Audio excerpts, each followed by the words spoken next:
guys, welcome back for another episode of Empower Online, and this time I'm super excited to talk to Nathan Geering, who is an accomplished director. He's written and directed some multi-award-winning films. He's also a seasoned martial artist, and he's a fire manipulator as well, which I'm really interested to learn about, and also a breakdancer. So, Nathan, thanks for coming on, buddy. If you want to introduce yourself a little bit as well, tell us a little bit about yourself, and then we'll kind of get into it and find out all about you. Yeah, sure. Okay. So I started off doing martial arts as a young child, but I started off with things like Shotokan karate and tang sudo, and did a little bit of a Shaolin long fist as well and things, and some other little bits and pieces. But I really kind of like stuck on like Wing Chun. Right. So I learned Wing Chun Kung Fu for quite a few years and things. I grew up watching old school Kung Fu movies, absolutely loved them. Yeah. That was kind of like my education in filmmaking, I guess you could say as well. Bad dubbing and all, yeah. Yeah. That's it. Like Jackie Chan, Sammo Hung, all those cats. Yeah. They were like kind of like a staple diet to my daily viewing. That's a healthy diet, man. I like it. Yeah, thank you. And then as time went on, I went to university, did a degree in psychology. Whilst I was there, there was like a break-in society, or aka breakdance society. So I joined that and ended up picking up quite a few of the moves, and then become a professional breakdancer for quite a few years. So toured nationally and internationally with productions and stuff. And then I really got into like hip hop theatre. So I was doing theatre for quite a few years. And then I kind of like did a lot of like accessibility innovation. So I worked with people with visual impairment, for example, and I would teach them like breakdance as a means of injury prevention and to improve spatial awareness, so it becomes like a lifestyle. Because obviously a lot of people with visual impairment fall and get injured. Breaking is just known as falling with style. So yeah, it was one of those things where like I was really one of the pioneers in uncovering, I guess, the unlikely links between hip hop and accessibility, particularly within visual impairment. My company, we reinvented audio description, utilizing the skills of beatboxers and poets to give a richer soundscape to people with visual impairment, to help kind of like bridge the gap between sighted and visually impaired audiences. Wow. I was then the artistic director of the Special Olympics opening ceremony in 2017, and then from there, I still did a lot of theatre work, and then in 2020 started my journey as a filmmaker. And yeah, I guess the rest is history, really. That's amazing. There's a lot to unpack there. Quite a life you've led. How old are you? Yeah, I'm 42 now. Okay, perfect. Yeah, so you've packed quite a lot into those 42 years for certain. Like, wow, what an amazing thing. So let's go right back then. So you said that you started with some martial arts, and then Wing Chun kind of grasped you mainly, and you kind of went for that. What was it about the Wing Chun that made you kind of go, oh yeah, this is for me compared to karate or whatever? Okay, well, actually, what happened was I was kind of like getting into some fights with some guys that were like bigger and stronger than me. Yeah. And I was going to the local YMCA, and they had a like an advert that basically said, learn how to use your opponent's strength against them and stuff like that. Yeah. So I was just like, oh, right, okay, it's right up the street. Because So I grew up in Chesterfield, it was a really kind of like rough town and stuff. And there was always, whenever you go on, like, there's always fighting and things. So I was always kind of like in that state of, I guess, anxiety whenever I'd go out and stuff. So I learned Wing Chun, and then, I think I was able to learn how to handle myself really quickly. Cool. But I think once that kind of like had happened, that was the reason I got into Wing Chun, but it wasn't the reason I stayed with it. Like, Sure. so the reason I ended up staying with it was just because it just taught me like so much about myself. And my teacher, he taught me in a way where he would never kind of like give me the full answer. He would like promote kind of like self-discovery and self-exploration. Cool. So like, I always say like he would say to me, okay, this is a straight punch, and I'll do a straight punch, and then he'd go, that's not a straight punch. And I'm like, it's exactly what you did. And Yeah. and then I'm like, well, what's the difference? And teach me. And he's like, well, go through a process of elimination. I was like, well, how am I supposed to do that? He's like, well, change one thing at a time, from putting your hip into things a bit more to, see what happens if you drive from your elbow, what happens if you change your breathing, what happens if your emotional intention changes and stuff. So there's a whole kind of like plethora of things I had to really examine about myself, both in terms of physically, emotionally, and spiritually. And the more you get to know yourself, the more you get to know kind of like others and things like that. So that is kind of like why I kind of like stuck with Wing Chun, because it gave me such a deeper insight into who I am as a human being, and human nature in general, really. Um, so yeah, so that's why I kind of like I stuck on Wing Chun. I loved its economy of motion and stuff like that, and its efficiency and things, and the whole idea of working on deflection rather Yeah. than hard, like kind of like blocks and stuff Course. like that. Yeah, Yeah. yeah. So yes, that's kind of like why I stuck upon Wing Chun. Fantastic. Do you think that was quite a natural progression then to kind of go into the breakdancing? Did some of the martial arts skills that you've learned because use of your body, awareness of how your body works, things like that, and the coordination, I suppose, that's needed.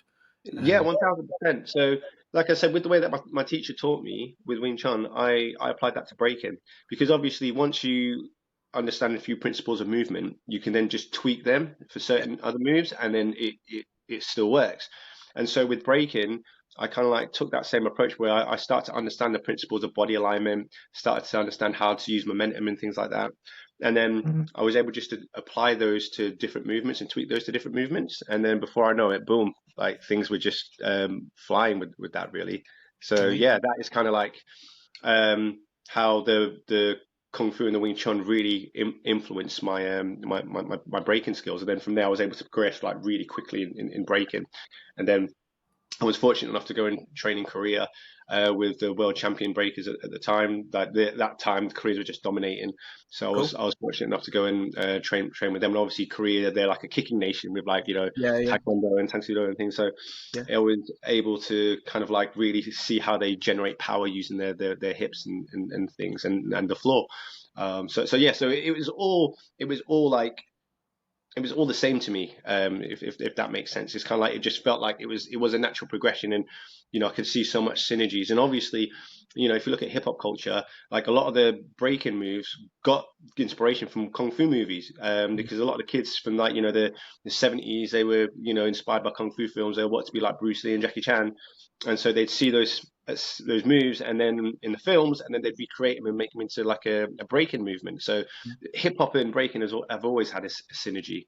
And also, like in terms of dance movement, like if anybody's ever been taken out by a windmill, like had their legs swept by a windmill or been kicked with an L kick, like it's devastating. And I'm not saying it's practical, you can use it in a fight, but I'm just saying the power that it generates Yeah. Yeah. is devastating. Yeah, 100%, definitely. Yeah, that's really cool. Let's talk a little bit about the hip hop then, and then obviously you moving because that's obviously a passion of yours, going into the breakdancing thing like that. Was that always been a passion for you in terms of hip hop, and was the kind of breakdancing led on from the hip hop, or was it the other way around? You like the break and then got into the hip hop that way? Yeah, I also wished. So in the 80s, when I was watching kung fu films, there was also films called like in the UK they're called breakdance, like one and two with like Ozone and Turbo and those kind of cats. And there was other films like Beat Street that was out as well, and Wild Style. And I really I really just like the dance element at that point. Yeah. So I'd always try to teach myself how to spin on my back. My uncle taught me a little bit of body popping and stuff. So Well, yeah. I was able to grasp those little bits and pieces. But it wasn't until I started learning the breaking in my 20s that I kind of gave me a window into hip hop culture. Like I obviously I listen to the hip hop music, but in terms of really understanding, what hip hop culture is really about, peace, love, unity, safely having fun, like these things. Um, this came at a later point when I was in my 20s, learning breaking, and I just absolutely like fell in love with the culture in terms of what it stood for, and also like the philosophy it has. Each one teach one philosophy. So if you learn a technique or a movement from somebody, it's then your responsibility to teach somebody else a technique or a movement. So you Cool. can't like just like paying forward or passing that energy on. Yeah, So pass it down. yeah, yeah. So that each one teach one philosophy, it kind of like has permeated throughout my life with everything I do, really. That's amazing, cool.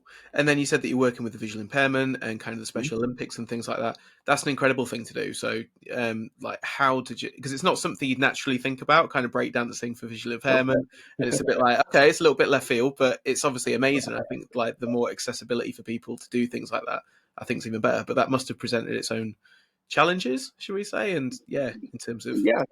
So like when I first started exploring I guess the realm of visual impairment. Obviously, like I'm a sighted person, and I didn't actually have any family members or any friends that were visually impaired. And normally, when you have someone that's non-disabled working with the disabled community, they normally know somebody or has somebody close to them that is part of that community. I was coming from a realm where I didn't, have a lot of connection with any person like that in my life. Um, but what it meant was I knew what it takes from somebody to not even have that on the radar, or to not even give a damn, basically, and Yeah. what it takes to kind of like shift their mindset to actually give a damn and understand as to, oh wow, actually this is, very relevant to each and every one of us. I mean, when the reason I first got into it was because when me and my company we were doing a theatre show, we were doing this one thing about kind of like taking our sight away and bringing it back. And then my company member said to me, "We can all become visually impaired at any point in our lives." Mm. That was it. I was done because I was like, "What if I was to wake up tomorrow and I couldn't see Yeah, tell my yeah. daughter what to do?" And it just frightened the living daylights out of me. So I was like, okay, if I'm afraid of something, I develop curiosity about it, and I guess that comes from my kung fu background. And so I decided I needed to learn as much as I could. So I like started to work with like the Doncaster Partially Sight Society, Sheffield Royal Society for the Blind, and the RNIB. Just started to ask them questions. And obviously, because at that time my background was doing a lot of theatre stuff, I was like, why is it a lot of people with visual impairment don't go to the theatre? Hmm. And they were like, well, it's because we can't see the action. Yeah. So I was like, what do you need to see the action? And they were like, well, we need the dynamics to change quite abruptly from like wide to narrow or high to low. So I was like, okay, well, breaking does that, but so does a whole bunch of other dance forms. And then they said to me, it's not the case with all visual impairments, but a lot of people with visual impairment see better when they look down towards the floor. And I was like, well, where does most breaking happen? On the floor, right? Yeah, yeah. So there seemed to be like an unlikely link happening there. And then we worked with a visually impaired playwright called Kate O'Reilly, and she sees the world in 2D, so it's like a flat picture to her. Wow. But when she watched our company break live in person, she got an experience of what it's like to see in 3D, and she never had that before with any other dance form, not ballet or contemporary dance or anything. And she says she thinks it's something to do with the um, the non-typical positions that we put our bodies in when we're doing our freezes or when we're doing like our power moves and things. It's something about the axis of what we're spinning at that's kind of like doing something to her brain that gives her a sense of more depth and perception. So I Wow. was just like, yeah, right. I was like, wow. So all of a sudden, there's all these unlikely links between like hip hop and visual impairment, how hip hop can enhance accessibility. So I just carried on delving deeper into that because obviously hip hop was my background. So that's where I went to first to find answers. And like hip hop as a culture has always embraced people with disabilities in terms of even in those early films in the 80s there was a disabled guy on crutches doing break and stuff as Yeah, a yeah. whole section, right? Yeah. So it's always kind of like been there, but it's never been presented in this way before. So, I started, to teach people with vision impairment breaking because I was like, okay, there's not many vision impaired breakers, so I'm going to address that. But I was like, I can't address that because I want people who can't see to dance in my show. I was like, that's pretty Sure. selfish, right? So I was like, well, what's breaking done for me? And I was like, well, it's given me like heightened spatial awareness, Yep. and also with breaking you learn how to go from standing to the floor in loads of safe ways. A lot of people with visual impairment fall and get injured. And so because of that, I was like, that's it. I'm going to teach it as a means of injury prevention and to improve spatial awareness. So it becomes like a life skill. And we've been fortunate enough to be able to, to teach that all over the UK. Even taught it at the Royal Opera House and things like that before. So we've taught kids from as young as like 3 years old up to ladies in their 70s upside down doing handstands and stuff like that. Amazing. So Yeah, you yeah. know what I mean. So there's no excuses. Yeah. People can do it if they put their mind to it. Yeah. And so there was that. And then another thing was a lot of people with visual impairment were saying that they found the current provision for audio description at the time was just too boring and unimaginative. It was very like clinical and Right. objective. But the problem is when you're audio describing something that's artistic, like a film or like a theatre show, art's subjective, Yeah. and 100%. you experience these things because you want to feel something, right? Yeah. And when you have something that's objective, because their argument was always like, well, you need to basically just say the information that's there, and then let them decide, how they want to take that information.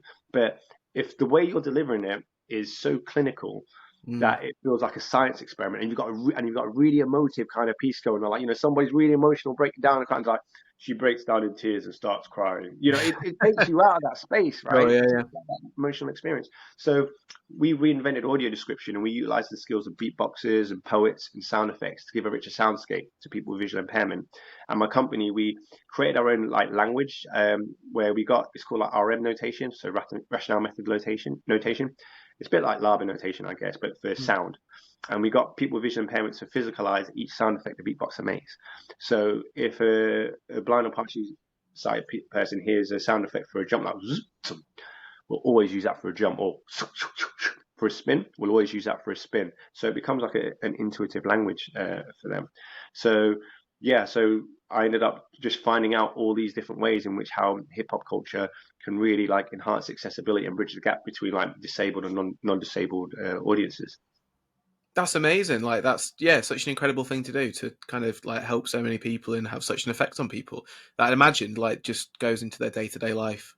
Like Mm. as you said, it becomes like a bit of a lifestyle kind of thing for them, and it's all from kind of this dance movement and music and things like that, and passion and creativity. I think that's really cool. So yeah, Yeah, yeah. love. Well, thank you. And also, so one interesting thing as well is so obviously each sound effect corresponds to a different movement, right? Yeah. And when I was a kid, I'd fall asleep whilst watching kung fu films because I watched so many of them. And even as I was falling asleep, even when I was closing my eyes, I could still visualize the fights happening and the punches and the kicks from the kind of stuff. Yep. Sure. So I guess I was subconsciously training myself to develop this technique, Yeah. at such a early on age. So again, that's how the martial arts kind of like influenced something that became not only kind of like known throughout the world, but like multi-award winning in terms of a form of accessibility as well. Yeah, that's So it all amazing. comes back to the martial arts. Yeah, everything leads back to that, eh? You said your company then. So when do you kind of found your company? What does it do? Is it still Yeah, active now? Like how does that all work? yeah. So basically, so I have like a company that provides audio description. Yeah. And that's called like Rationale Method. It's basically an accessibility innovation company. So the broadest nutshell, what it does is it finds innovative ways to enhance accessibility for people with disabilities and to bridge the gap between disabled and non-disabled artists and audiences. Yeah. Um, so we provide the audio description through that, and we provide other kind of like services through that. I then run a registered charity called Rationale Arts, and within that charity, that's where we teach people with vision impairment the breaking and Yeah. stuff. But we also do stuff. So I work with like a cognitive behavioral therapist, and we developed a way to treat depression, anxiety, and PTSD through hip hop. Amazing. So, for example, because a lot of people they don't realize that beatboxing is the same as meditation because they're both controlled breathing. So within that kind of context, we do that in terms of just helping people with their mental and emotional well-being. We go into children's hospitals. We do a thing called hip hop rehabilitation where we work with kids with anything from like traumatic brain injury to brittle bone disease to leukemia, and we'll find out what the physios are giving those kids for exercises, and then we'll find the hip hop dance equivalent and teach them Yeah. that. And like their recovery time gets reduced so much because they're actually engaging in it, because it's not just repetitive Yeah. exercises that they're It's doing, fun. they're boring. Yeah, it's fun. There's Yeah. a beat, there's a rhythm to it, and they're just they're just practicing a dance move Yeah. repetitively, but they don't see it as, oh, I'm just repeating doing an exercise. Yeah. Um, Sure. yeah, so like so we've done that. That's been great. So they're the two kind of like accessibility kind of like organizations that kind of like run side by side really. And then obviously there's the fight choreography stuff and the filmmaking thing, which is a separate entity, but some of the accessibility work bleeds into that as well. Perfect. How do you go about then kind of teaching someone that's either visually impaired or has something that's kind of challenging for them in terms of breakdancing? Because it's not easy for able-bodied people, like regardless, like it's a Yeah, difficult art form, I suppose. So to yeah. then have go on. Okay, I say so. First of all, like take a genuine interest in the person that you're teaching. Find out what their interests and their passions lie in, because you can find that you could use certain language that can translate. So, for example, if somebody is an avid martial artist, then you can teach them about, okay, well, actually, how to generate power for your power moves. It comes from the similar waist twist and the kick from, say, like a roundhouse kick or something. Yeah. You could put it within that kind of context. But it's just about giving like simple, clear, and concise instructions, but you attach like a sound effect to it. Because Mm. when you attach a sound effect to it, they have an idea of the duration of the movement, Right. Okay. and the quality of the movement. Does it go like, if it goes, like, I want you to go like spin from high to low in in this amount of time. So then they know, okay, they got from the start of that sound to the To end the of that end. sound, spin from high to low. So you can really, give them a heightened sense of, okay, a quality of the movement through the sound effects that words cannot give, or it can take a longer time to only use words. So that's why we use a combination. You have like a very short description of a word and of a movement through words, and then we have a corresponding sound effect to go with it. Amazing, cool. And has that kind of led into your film work then, in terms of how that's happened and yeah, like developing on from that? Yeah, yeah. So in terms of filmmaking, so I started my first short film I made was in 2020, and it was kind of like around everything that was happening in the pandemic with like Black Hmm. Lives Matter and everything. And Yeah. it started out as like I arranged an artistic peaceful protest, and I did kind of like a live performance there with a rope dart. That was on fire because I did fire. And then what I ended up doing was I had so much energy still in me. I was like, I need to get this out to more people. So I made a film. And within that film, I used the audio description as a storytelling vehicle for the film. So basically, you needed to hear the audio description to fully comprehend and experience and appreciate the film. So that Yeah. kind of like bridged the gap between sighted and visually impaired like audiences, and Sure. not many people have dared to do that.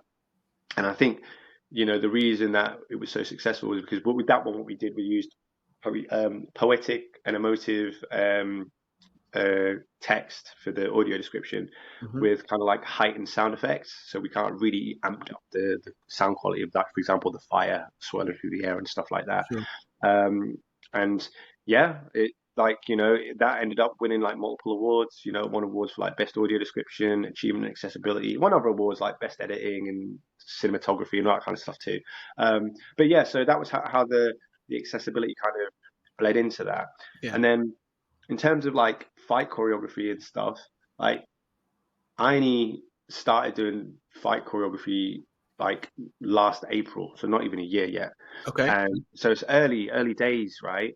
Um, but I just got fed up with seeing. So basically, the reason I decided to go to fight choreography was because I asked my inner 8-year-old child, "What do you want to do?" And he wanted to be Jackie Chan as a kid, right? So I was Yeah. like, "All right, Sure. let me go into fight choreo." And then like I was fortunate enough, like I had a private lesson with Cynthia Rothrock when she was Cool. over Yeah. Yeah. last year. So, Queen of Hong Kong action. Sure. So, and Hong Kong style is my thing that I love. So, Yeah. Yeah. Yeah. what better person to get a private lesson off, right? So, yeah, so I got a private lesson of Cynthia, and then there was a guy called Kevin Lee, who's like an action actor in China, but he's from the UK. So while he was over in the UK, he mentored me a little bit on how to do, I guess, gritty and realistic fight choreography. Let's talk about the fire eating then, dude, because that's a pretty cool area, and a bit that not a lot of people go into. So how did that all come about, and how risky is it? Yeah, okay. So with fire eating, my partner Holly, she actually taught me fire eating. It was when I first met her, like I didn't think that anybody could learn fire eating things. I thought it was like, some, mystical hidden art, almost like, the closed door styles of martial arts, one of those kind of things. Like you Sure. had to be in a certain circle to be able to do it. But she was like, Yeah. yeah, I can teach you if you want. I was like, really? So I was like, yeah. I was like, let's go. So that was it. Like she taught me fire eating, but I was a bit of a maverick in terms of I wanted to, combine it with my hip hop dancing straight away and things. When I really wanted to get upside down and try spinning on my head whilst eating fire and stuff. But I needed a bit more kind of like tuition on that in terms of Yeah, I I think needed, so. Yeah. you know what I mean? I needed to, somebody that kind of like was, almost at the top of the tree so they could, I'd make sure I had the technique down Yeah. and had all the safety in place. And yeah, so there's a guy called Tom Makinson, and he was regarded as like the top fire eater in the world at the time. And he runs a company called Fire in Your Face where people can learn fire eating. And I learned fire eating from him really. So he taught me the advanced vapor tech, and then he, I said to him what to do, and he's like, well, I've never really seen anybody go upside down and eat fire and do all that kind of stuff with it before. I was like, right, okay, let's go. So I kind of like developed my own Hold little. my beer, let's go. Yeah, right. That was it. I literally developed my own kind of like branch of like, I guess, fire tech, not just with fire Yeah, eating, but with all kind of skills. So as soon as I got any fire props, like a fire sword, rope dart, fire nunchucks, anything, I was just going upside down with them, figuring out how I can combine the breaking element with the fire. And then so that was the same with the fire eating. So once I learned that, which is kind of probably the most dangerous version of each to do, yeah, um, I just hit the ground running with that, and so developed this style that I call like fire breaking. yeah, And then in terms of how dangerous it is, like that depends on your education of fire. Like if you understand kind of like how fire works, and you understand how to execute the techniques, it's dead easy. But it's when you don't have that knowledge that it can be quite dangerous, and quite severe accidents can happen. So it really is about understanding the knowledge, understanding the safety first and foremost, and then yeah, just being responsible with it. Obviously, everything we do is a risk. So if nobody took risks, we wouldn't progress as an art form in sure. general in anything. Yeah, So I just made sure I took as many safety precautions as I can whilst I was going into, I guess, unprecedented territory that hadn't been achieved before. Because because I'm one of the only people that goes upside down and eats fire and spins my head while doing it. I'm regarded as one of the top fire eaters in the world, apparently, because wow. um, yeah, because not many other people do can do that really. Yeah, So yeah, so that's kind of like a bit of the background in terms of the fire and how I combine it with the breaking, and then with the martial arts, mm, with the fight choreography. Like I always wanted to, as soon as I started doing fight choreo, again, I wanted to go upside down as soon as I could. So I was just like, okay, let me look at how we can develop some interesting new dynamics. Not necessarily things that's super realistic in a real fight, but it's movies, right? We don't always want to have yeah, super realism, and I can do the realistic stuff, yeah, which for me is quite simple. So I like to challenge myself and do something that's a bit more virtuosic as well. So yeah, I started to explore different movement dynamics and things, and there have been films before that have had fire in them. There have been films before that have had a bit of martial arts combined with breaking in them. sure. But there's not many that's combined fire and breaking and martial arts. Found Um, the niche. Yeah, yeah, right. Or done it in the way that I've done it. So I feel I can definitely bring some new innovation and aesthetics to the industry in terms of creativity. yeah. And you said you've only been doing it since April, but already you're kind of on the radar, I suppose, of some pretty big names such as Jackie Chan. So you've been invited to go to and see a stunt team, yeah, in Beijing. Yeah. So really, yeah, really, really blessed and fortunate to have that opportunity. So I head out to Beijing in June, Cool. and just go to train with his team and some other people that have been selected. But my new film, Flaming Assassin, where I show the fire and the breaking and things, I I put that in as a kind of like a reference for them to check out. So I think that kind of Yeah, like helped them kind of like see, okay, well, this guy's got something a little bit different to offer. yeah, So sure. maybe we could, maybe we could help, train him up with some other skills to complement that. So yeah, so I feel kind of like really, really honored and really, really, really blessed to have that opportunity. Obviously, my little 8-year-old kid is inside me is screaming and jumping for joy because Sure, man. Yeah, yeah, that's yeah. a dream come true, Yeah, right? what an incredible opportunity. Yeah. If you've Yeah, grown yeah, up yeah. watching Jackie So Chan films and now you're on Jackie Chan Stunt Team and going to go and see them all. right, exactly Yeah. that. So, and I was fortunate enough when I was out in the States. I met some other. Cause last year I went out to the States. So, like I said, Cynthia, she gave me my first ever Yeah. workshop in fight choreography, and then she invited me out to go and like kind of like be a part of her upcoming movie Black Creek.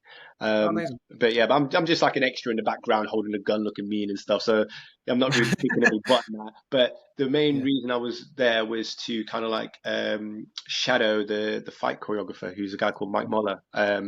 a German fight choreographer and things. You think he's just been in the Expendables 4 and Matrix Oh, yeah. Resurrections and stuff. So he's done some pretty big stuff. Yeah. And I've just been out to Germany a few weeks ago to train with him as well. So I'm at the stage where I'm literally just, like in those old kung fu movies where they seek out the masters to learn That's it. their styles. I'm Yeah, yeah. literally just doing that, just really just trying to soak up as much knowledge as I can, so I can be the best fight choreographer and action designer and director possible, really. So yeah, I was fortunate enough, like I say, to meet some great people out in the States. Another incredible guy I met out there was Andy Cheng, who Yeah. obviously did he used to be part of Jackie Chan Stunt Team, but he also did the fight choreography for like Shang-Chi and Knights of the Zodiac and other Hollywood films. So you know it was great to get like insights and feedback off him as well. So that was brilliant. So really really like grateful for everything that he's all his knowledge and wisdom that he's imparted on me as well. Sure. So I've been like a bit of a dog with a bone since I've started, in terms of I've just been like, right, okay, I found my calling in life. Like, let's just go full steam ahead with this now. So training every day. I'm shooting every day, so just finding little new concepts, just trying them out. I've got my own stunt team here now, Cool. so I have a whole team of people with me where we make our films together and things like that. We train different stunt techniques together and stuff, but our main focus is fight choreography. So we train a lot of fight choreo, and the stunts that we train are stunts that we feel will enhance our fight choreography, Yeah. if that makes sense. Um, so there's kind of like it's good in terms of the infrastructure that I'm building. I've also got like a team of like script writers. There's about 4 of them that are actually writing scripts for me to choreograph or direct films and things.